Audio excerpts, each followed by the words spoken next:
Hello दोस्तों, क्या कोई शॉर्टकट से रातों रात करोड़पति बन सकता है? मेरा तो यही मानना है कि करोड़पति बनना तो दूर, वह सड़क पे आने के साथ साथ कई बार अपनी जिंदगी से भी हाथ धो बैठता है। जो आज मैं क्राइम स्टोरी लेकर आई हूँ वो इस बात का प्रूफ है। इस सच्ची कहानी में एक मासूम सी दिखने वाली नेहा वर्मा, जो महज 23 साल की है, जो रातों रात करोड़पति बनने के लिए 3 जनरेशन को मौत के घाट उतार देती है, नानी, माँ और बेटी। उसकी भोली शक्ल देखकर कोई कह नहीं सकता कि वो 3 लोगों की जान भी ले सकती है, लेकिन फिर उसका अंत भी खतरनाक हुआ। हाई कोर्ट ने भी उसे रेयरेस्ट ऑफ रेयर क्रिमिनल माना। आइए जानते हैं क्या है पूरी कहानी। कहानी शुरू करने से पहले आप मेरे चैनल को लाइक एंड सब्सक्राइब कर ले। शकल से मासूम सी दिखने वाली नेहा वर्मा महज 23 साल की है। नेहा की खतरनाक प्लानिंग इंदौर के श्रीनगर इलाके में बने ऑर्बिट मॉल से शुरू होती है। उसने मॉल में एक महिला को देखा जो बेहद अमीर घर की लग रही थी। उस महिला ने काफी ज्वेलरी पहनी हुई थी और बड़े बड़े शोरूम से वो शॉपिंग कर रही थी। बस उसे देखकर नेहा को लगा कि शायद ये उसके प्लान का हिस्सा हो सकता है। नेहा ने जानबूझकर उस महिला से टकराई, जिसके बाद महिला के हाथ से सारा सामान गिर गया। नेहा ने अपनी भोली सी सूरत बनाकर उस महिला से माफी मांगी और कहा, सॉरी आंटी, मैंने देखा नहीं आपको सामने से आते हुए, और फटाफट जमीन से गिरा हुआ सामान उठाने लगी। अपनी बेटी की उम्र की लड़की को देखकर महिला ने उसे कुछ नहीं कहा।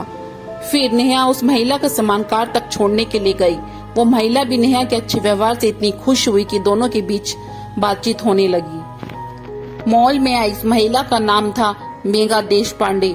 वो एक बैंक मैनेजर की पत्नी थी। 45 साल की मेघा नेहा के जाल में फंस चुकी थी। नेहा की भोली भाली सूरत ने अपना काम कर दिया था। नेहा ने मेघा को बताया कि वो एक ब्यूटिशियन है। दरअसल मेघा की बेटी सालू भी नेहा की उम्र की थी, इसलिए भी मेघा को नेहा अपनी बेटी की तरह ही लगी। मेघा ने नेहा को अपने घर आने के लिए कहा। इस मुलाकात के बाद भी नेहा और मेघा 1-2 बार और मिले। 1-2 बार नेहा मेघा के घर भी आई। 29 जून 2011 मेघा अपने घर पर थी। घर में उनकी 21 साल की बेटी और उनकी माँ भी थी। नेहा मेघा से मिलने के बहाने घर आई। वो कुछ ब्यूटी प्रोडक्ट को लेकर मेघा से मिलने वाली थी। घर के लिविंग रूम में दोनों बातें करने लगे। इसी दौरान नेहा ने कहा कि उसे कुछ प्रोडक्ट में कंफ्यूजन है और उसने इस कंफ्यूजन को दूर करने के लिए अपने बॉयफ्रेंड राहुल को फोन करके अपने घर बुलाया। राहुल पहले से ही नेहा के फोन का इंतजार कर रहा था।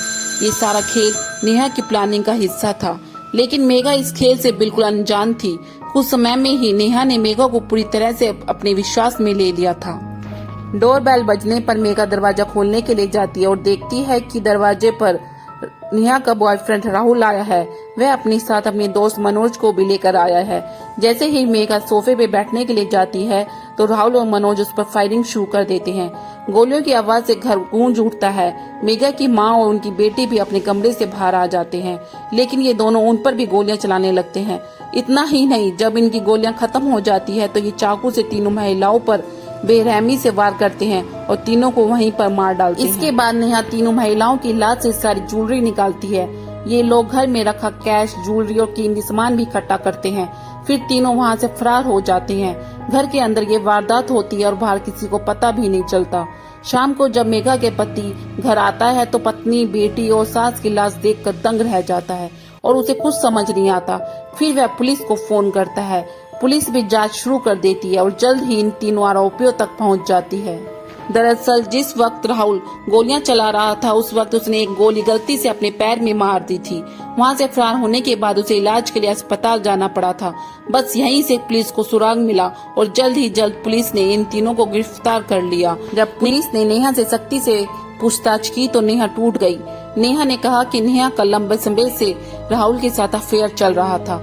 दोनों शादी करना चाहते थे, लेकिन शादी से पहले दोनों जल्द से जल्द ज्यादा पैसा कमाना चाहते थे।